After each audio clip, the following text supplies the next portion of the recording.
Welcome to my channel. महत्त्वाची सूचना. या व्हिडिओमधील सर्व माहिती केवळ शैक्षणिक उद्देशानं दिलेली आहे. ही कोणत्याही प्रकारची गुंतवणूक सल्ला नाही. गुंतवणूक करण्यापूर्वी कृपया स्वतःचा अभ्यास करा किंवा आपल्या आर्थिक सल्लागाराचा सल्ला घ्या. या व्हिडिओतील माहितीवर आधारित घेतलेल्या कोणत्याही निर्णयासाठी आम्ही जबाबदार राहणार नाही. धन्यवाद. एका अत्यंत गंभीर रुग्णाचा विचार करूया. समजा हा रुग्ण गेले कित्येक महिने अतिदक्षता विभागात म्हणजेच ICUत आहे. हां, त्याच्या हृदयाचे ठोके मोजणाऱ्या मशीनवरची ती हिरवी रेषा सतत खाली खालीच जात आहे. आणि परिस्थिती अशी आहे की डॉक्टरांनीही आता आशा सोडली आहे. बापरे, अशी परिस्थिती? हो ना. पण अचानक एका सकाळी काय होतं, ती रेषा एकदम वर जाते. म्हणजे इतकी वर जाते की ती मशीनचा पडदा फाडून बाहेर येईल असं वाटतं. अच्छा. आता साहजिकच पहिला प्रश्न असा पडतो की हा रुग्ण रातोरात खरोखरच सुपरमॅन झालाय की त्या मशीनमध्येच काहीतरी तांत्रिक बिघाड झालाय? अगदी स्वाभाविक प्रश्न आहे हा. आजच्या आपल्या सखोल विश्लेषणाची सुरुवात अशाच एका थक्क करणाऱ्या आणि तितक्याच चक्रावून टाकणाऱ्या घटनेने होत आहे. आजचा आपला विषय आहे वोडाफोन आयडिया, ज्याला आपण सर्वजण VI म्हणून ओळखतो. बरोबर. आणि आपण पाहणार आहोत त्यांचे Q4 2026चे आर्थिक निकाल. आपल्याकडील आजचे मुख्य स्रोत म्हणजे या निकालांचे सविस्तर आर्थिक विश्लेषण आणि बाजारातील तज्ज्ञांचा अंदाज सांगणारा रिपोर्ट. आणि आजचं आपलं हे मिशन अगदी स्पष्ट आहे. वरवर पाहता अत्यंत चमकदार दिसणाऱ्या या आकड्यांमागचं खरं सत्य शोधून काढणं. हेडलाईनमध्ये जो प्रचंड मोठा नफा दिसतोय आणि कंपनीची प्रत्यक्ष जमिनीवरची जी स्थिती आहे, यात नेमकी किती तफावत आहे, हे आज आपण उलगडणार आहोत. नक्कीच. आणि तसं पाहिलं तर या विश्लेषणाचे महत्त्व सध्याच्या काळात सर्वात जास्त आहे. ते कसं काय? कारण आर्थिक जगतात आणि शेअर बाजारात माहितीचा असा महापूर असतो की फक्त वरवरचे आकडे बघून निष्कर्ष काढले तर भयंकर दिशाभूल होऊ शकते. बरोबर. आजकाल आपण बघतो की बातम्यांमध्ये फक्त सर्वात मोठे आकडे ठळक अक्षरात छापले जातात. पण फायनान्समध्ये जे प्रथमदर्शनी दिसतं ते तसंच असतं असं नाही. म्हणजे जे चकाकतं ते सगळं सोनं नसतं असं म्हणायचंय का? अगदी तेच. अनेकदा आकड्यांच्या या जंजाळ्यात मूळ सत्य आणि कंपनीच्या खऱ्या आरोग्याची स्थिती लपलेली असते. आजच्या या चर्चेतून आपण तीच गुंतागुंत सोडवण्याचा प्रयत्न करणार आहोत. आणि म्हणूनच आपण थेट त्या सर्वात लक्षवेधी आकड्याकडे वळूया, जो पाहिल्यावर कुणालाही आश्चर्याचा धक्का बसेल. सांगा. तर मागच्या वर्षी याच तिमाहीत म्हणजे Q4 मध्ये वोडाफोन आयडिया ही कंपनी 7,167 कोटी रुपयांच्या भल्या मोठ्या तोट्यात होती. हो, तोटाच होता तो. आणि अगदी त्याच्या आधीच्या म्हणजे डिसेंबरच्या तिमाहीतही कंपनीला 5,286 कोटी रुपयांचा तोटा झाला होता.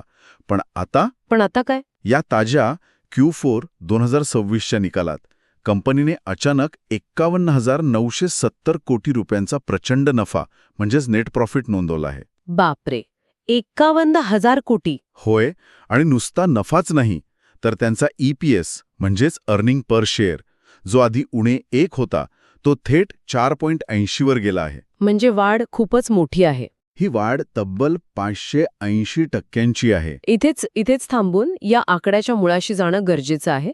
मी सांगते, हा 51,970 कोटी रुपयांचा आकडा खोटा नाहीये. अच्छा, म्हणजे तो अधिकृत आहे. हो, तो पूर्णपणे अधिकृत आहे. पण तो ज्या मार्गाने आला आहे ती प्रक्रिया समजून घेणं अत्यंत महत्त्वाचं आहे. हा नफा कंपनीच्या रोजच्या व्यवसायातून म्हणजेच त्यांच्या ऑपरेशनल बिझनेसमधून आलेला नाही. टेलिकॉम कंपनीचा मूळ व्यवसाय काय असतो? लोकांना मोबाईल नेटवर्क देणे, डेटा आणि कॉलिंगच्या सेवा विकणे. या सेवांमधून जे पैसे मिळतात तो खरा महसूल. बरोबर. पण हा जो 51,000 कोटींचा आकडा आहे तो गव्हर्नमेंट ड्यूज कन्व्हर्जन म्हणजेच सरकारी देण्यांचं रूपांतर आणि एक्सेप्शनल अकाउंटिंग ॲडजस्टमेंटचा परिणाम आहे.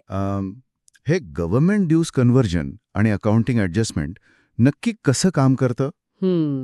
कारण सामान्य माणसाला हा 51,000 कोटींचा आकडा बँकेत जमा झालेल्या पैशांसारखाच वाटेल. हे समजण्यासाठी आपण एक अत्यंत सोपं उदाहरण घेऊ.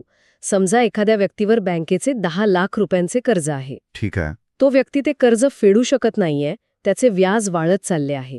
अचानक एक दिवस बँक म्हणते, ठीक आहे, आम्ही तुझे 10 लाख रुपये माफ केले, पण त्या बदल्यात तुझ्या घराचा एक छोटा हिस्सा आम्ही आमच्या नावावर करून घेऊ. अच्छा, म्हणजे कर्जाच्या बदल्यात घराचा हिस्सा. अगदी बरोबर. आता इथे नीट विचार करा, त्या व्यक्तीच्या खिशात एकही नवा रुपया आलेला नाहीये. बरोबर आहे. पण जेव्हा तो त्याचा त्या वर्षाचा हिशोब लिहितो अकाउंटिंगच्या नियमानुसार, त्याला दाखवावे लागते की त्याचे 10 लाखांचे कर्ज कमी झाले, म्हणजे कागदोपत्री त्याला 10 लाखांचा फायदा झाला किंवा त्याची संपत्ती वाढली. अरे वा. वोडाफोन आयडियाच्या बाबतीत अगदी हेच घडलंय. कंपनीवर सरकारचे स्पेक्ट्रम आणि AGRचे म्हणजे ॲडजस्टेड ग्रॉस रेव्हेन्यूचे हजारो कोटी रुपयांचे देणे होते. सरकारने ती थकबाकी इक्विटीमध्ये म्हणजेच शेअर्समध्ये रूपांतरित करण्याचा निर्णय घेतला. जेव्हा एवढ्या मोठ्या प्रमाणावर डोक्यावरचे कर्ज किंवा देणी अचानक कमी होतात, तेव्हा बॅलन्स शीटवर ती रक्कम एकवेळचा फायदा म्हणून नोंदवावी लागते. अरे वा. म्हणजे हे एका हॉटेलच्या उदाहरणासारखं आहे असं म्हणूया. कसं काय?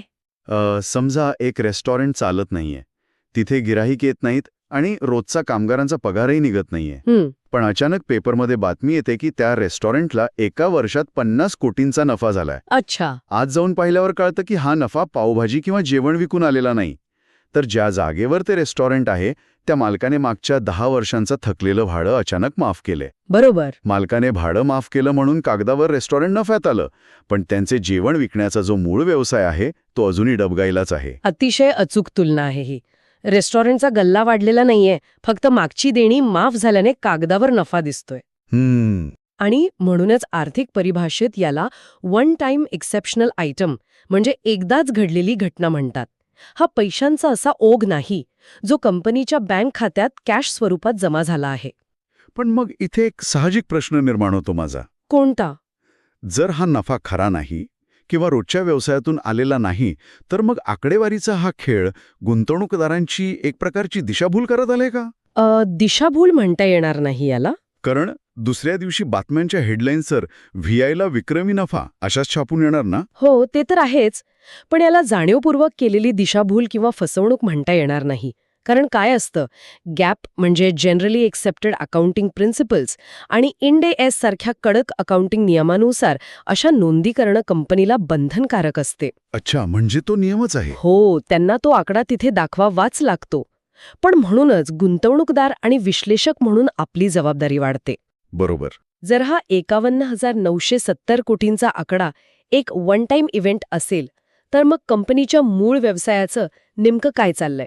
कंपनी प्रत्यक्ष जे हॉटेल चालवते तिथे किती जेवण विकलं जातंय? हे तपासणं महत्वाचं आहे. नक्कीच. हे तपासण्यासाठी आपल्याला नेट प्रॉफिटच्या म्हणजे निव्वळ नफ्याच्या झगमगाटावरून लक्ष वळवून थेट ऑपरेटिंग लेव्हलवर यावे लागते.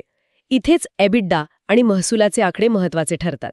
मग जर आपण कागदावरचे हे फायदे बाजूला ठेवले आणि कंपनीच्या मूळ कामगिरीकडे म्हणजेच कोर बिझनेस हेल्थकडे बघितले, तर चित्र कसं दिसतं? तेही पाहूया. रिपोर्टमधील आकडेवारीनुसार या Q4 मधील एकूण सेल्स म्हणजे महसूल 11,332 कोटी रुपये आहे. बरोबर. मागील वर्षी याच तिमाहीत तो 11,015 कोटी रुपये होता. म्हणजे वर्षभराची तुलना केली, ज्याला आपण YOY म्हणतो, तर ही वाढ फक्त 3% आहे. फक्त 3%. आणि जर मागच्या तिमाहीशी म्हणजे डिसेंबर 2025शी याची तुलना केली, तर मागच्या तिमाहीत सेल्स 11,323 कोटी होता आणि आता 11,332 कोटी आहे. म्हणजे फारच कमी फरक आहे. हो ना. म्हणजे हा आकडा जवळपास फ्लॅट आहे. यात अजिबात लक्षणीय वाढ झालेली नाही. हाच तो सर्वात महत्वाचा मुद्दा आहे. महसूल फ्लॅट असणे याचा अर्थ नवीन ग्राहक मोठ्या संख्येने जोडले जात नाहीत किंवा जे ग्राहक आहेत ते जास्त पैसे खर्च करत नाहीत. आणि इथेच आपल्याला EBITDA समजून घेणे आवश्यक आहे. EBITDA म्हणजे earnings before interest, taxes, depreciation and amortisation. सोप्या भाषेत सांगायचे तर कंपनी आपल्या मूळ व्यवसायातून जसे की रिचार्जचे पैसे यातून आपला रोजचा खर्च म्हणजे टॉवर्सचे भाडे, कर्मचाऱ्यांचे पगार, मार्केटिंग हे वजा जाता किती पैसे कमवत आहे हे EBITDA दाखवतो. अच्छा. यात कर्जावरील व्याज किंवा जुन्या कर्जाची परतफेड धरलेली नसते. रिपोर्टनुसार हा EBITDA या तिमाहीत 4,889 कोटी रुपये आहे, जो मागील वर्षी 4,659 कोटी होता. म्हणजे इथे 5% वाढ आहे. होय. आणि ही 5% वाढ सकारात्मक मानली पाहिजे. का? कारण महसूल फक्त 3% वाढला असताना EBITDA 5% वाढतोय. याचा अर्थ कंपनीने आपला खर्च कुठेतरी कमी केला आहे किंवा त्यांचे ऑपरेशन्स थोडे अधिक कार्यक्षम झाले आहेत. अच्छा, म्हणजे त्यांनी कॉस्ट कटिंग केलं असावं. हो, यासोबतच आणखी एक महत्वाचा मेट्रिक असतो आरपू, म्हणजेच ॲव्हरेज रेव्हेन्यू पर युजर. एका ग्राहकामागे महिन्याला मिळणारे सरासरी उत्पन्न. बरोबर. हे आरपू हळूहळू वाढत आहे. ग्राहकांची स्थिरता, ज्याला सबस्क्रायबर स्टॅबिलिटी म्हणतात, ती देखील सुधारताना दिसत आहे. म्हणजे ग्राहक सोडून जाण्याचं प्रमाण कमी झालंय. होय, पूर्वी ज्या वेगाने ग्राहक वोडाफोन आयडिया सोडून इतर नेटवर्कवर जात होते, त्याचे प्रमाण थोडे कमी झाले आहे. म्हणजे जर आपण 51,000 कोटींच्या त्या फुग्या पलीकडे जाऊन पाहिलं तर कंपनी कुठेतरी स्वतःच्या पायावर उभी राहण्याचा, संघर्ष करून टिकून राहण्याचा प्रामाणिक प्रयत्न करत आहे, हे या ऑपरेटिंग आकड्यांवरून दिसतं. नक्कीच, कंपनीचे व्यवस्थापन खर्च आटोक्यात ठेवण्याचा आणि अस्तित्वात असलेल्या ग्राहकांकडून जास्तीत जास्त महसूल मिळवण्याचा प्रयत्न करत आहे. हां. पण ही ऑपरेटिंग लेव्हलवरील थोडीशी सुधारणा पुरेशी आहे का, हा खरा प्रश्न आहे. पुरेशी नाहीये असं वाटतंय का तुम्हाला? कारण बघायला गेलं तर टेलिकॉम हे क्षेत्र असं आहे जिथे फक्त टिकून राहणे पुरेसे नसते, तुम्हाला सतत वाढावे लागते. हे समजण्यासाठी आपल्याला आता भविष्यातील संधी आणि कंपनीसमोरील मोठी संकटे यांचा एक सविस्तर ताळेबंद मांडावा लागेल. बरोबर आहे. तर आपण आधी अहवालातील सकारात्मक बाजू म्हणजेच पॉझिटिव्ह ट्रिगर्स काय आहेत ते पाहूया. सांगा. रिपोर्टमध्ये स्पष्टपणे नमूद केले आहे की भविष्यातील वाढीसाठी 5G रोलआउट प्लॅन्स खूप मोठी मदत करू शकतात. तसेच सरकारचा पाठिंबा हे आता देणी शेअर्समध्ये रूपांतरित झाल्यामुळे स्पष्ट झाले आहे. नक्कीच. सरकारलाही टेलिकॉम क्षेत्रात फक्त 2च कंपन्यांची मक्तेदारी म्हणजे डिओपॉलिनोपला आहे. या सर्व गोष्टी कंपनीसाठी जमेच्या बाजू आहेत. हो, कागदावर हे खूप चांगलं दिसतंय. पण इथे मला एका कठीण वास्तवाकडे लक्ष वेधावेसे वाटते. सांगा ना. आपण कागदावरच्या योजनांबद्दल बोलत आहोत, पण प्रत्यक्षात बाजारात काय चालले आहे? जिओ आणि एअरटेल या अत्यंत तगड्या स्पर्धकांनी 5G मध्ये आधीच खूप मोठी मुसंडी मारली आहे. हो, हे तर खरंच आहे. त्यांनी गावोगावी 5Gचे टॉवर्स उभे केले आहेत आणि ग्राहक वेगाने तिकडे वळत आहेत. अशा परिस्थितीत वोडाफोन आयडियाने फक्त 5Gच्या घोषणा करून किंवा प्लॅन्सच्या आधारावर हा अडकलेला गागा पुढे कसा ढकलावा? जिओ आणि एअरटेलशी स्पर्धा करण्यासाठी जे तंत्रज्ञान आणि गती हवी ती VIकडे कुठून येणार? टॉवर्स उभारण्यासाठी. हो, नवीन टॉवर्स उभारण्यासाठी, स्पेक्ट्रम विकत घेण्यासाठी आणि नेटवर्क अपग्रेड करण्यासाठी. आणि इथेच वोडाफोन आयडियाचा सर्वात मोठा शत्रू समोर येतो, जो की आहे त्यांच्यावर अजूनही असलेले प्रचंड मोठे कर्ज, ज्याला आपण ह्यूज डेट म्हणतो.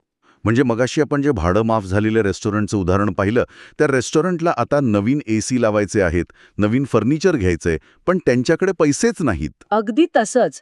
आणि इथे कॅश फ्लोची भूमिका महत्वाची ठरते. 51,000 कोटींचा नफा कागदावर आहे, त्याने तुम्ही एरिक्सन किंवा नोकियासारख्या कंपन्यांकडून 5Gचे उपकरणं विकत घेऊ शकत नाही. बरोबर. त्यासाठी तर रोख रक्कमच लागेल. होय, त्यासाठी तुम्हाला बँक खात्यात रोख रक्कम किंवा कॅश लागते.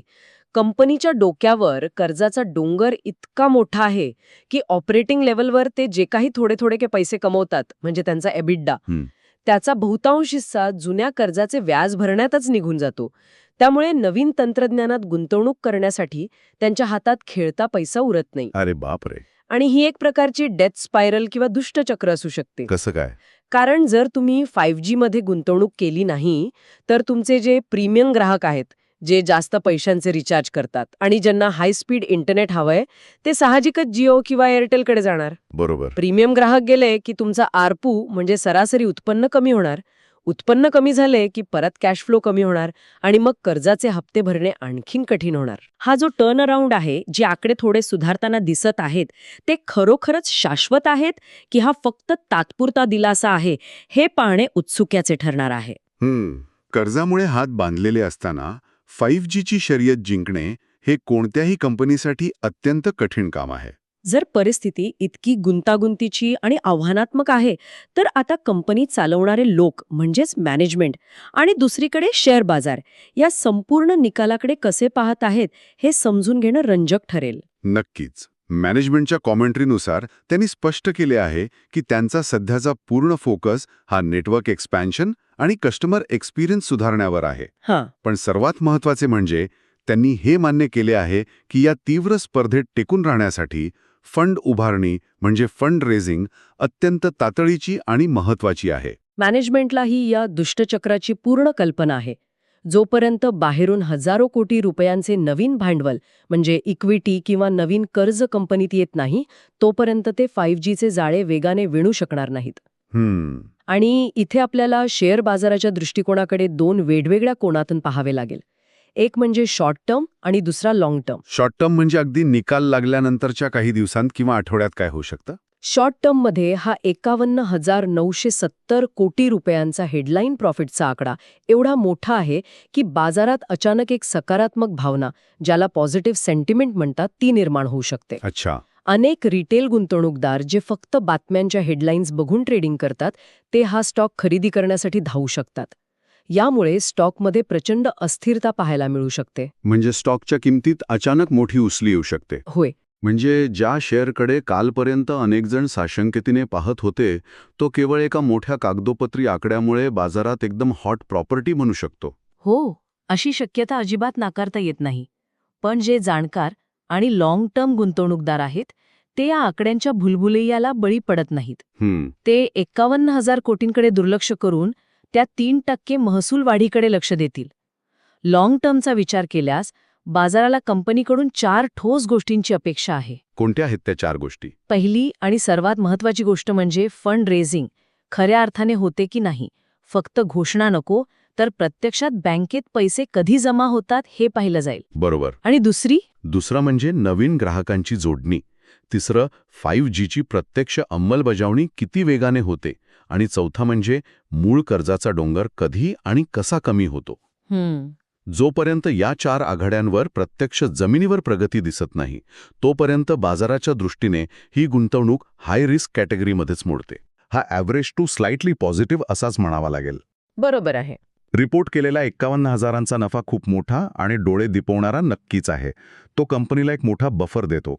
पण मूळ व्यवसायातील आव्हाने म्हणजेच कोर बिझनेस चॅलेंजेस अजूनही कायम आहेत.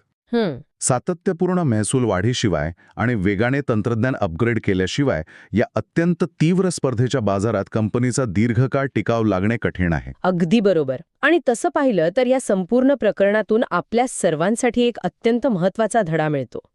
जेव्हा आपण आर्थिक बातम्या वाचतो, तेव्हा माहितीच्या मुळाशी जाणे का आवश्यक असते यातून सिद्ध होते. नक्कीच.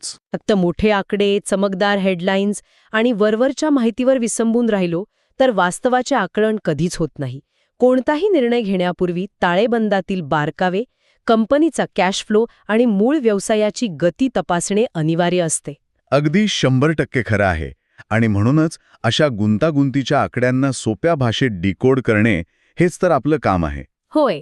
पण आजची ही चर्चा संपवण्याआधी मला इथे एक अत्यंत महत्त्वाचा आणि विचार करायला लावणारा प्रश्न सोडून द्यायचा आहे. हां, सांगा. आज आपण आकडे पाहिले, नफ्या तोट्याचं गणित पाहिलं आणि 5Gची आव्हाने पाहिली. पण जर आपण या सगळ्याकडे थोडा व्यापक दृष्टिकोनातून पाहिलं, जर एखाद्या टेलिकॉम कंपनीचं अस्तित्व हे तिच्या स्वतःच्या तांत्रिक प्रगतीपेक्षा किंवा ग्राहकांना ती किती उत्तम सेवा देते यापेक्षा फक्त सरकारच्या पाठिंब्यावर आणि अकाउंटिंगच्या आकड्यांच्या खेळावर जास्त अवलंबून असेल, तर भविष्यात टेलिकॉम क्षेत्रातील स्पर्धा खऱ्या अर्थाने निरोगी राहील का? आणि शेवटी याचा फटका ग्राहकांनाच तर बसणार नाही ना? यावर नक्की विचार करा. आपण पुन्हा भेटू अशाच एका नवीन आणि रंजक विश्लेषणासोबत. व्हिडिओ आवडला असेल तर लाईक करा आणि अशाच युजफुल व्हिडिओसाठी चॅनलला सबस्क्राईब करायला विसरू नका.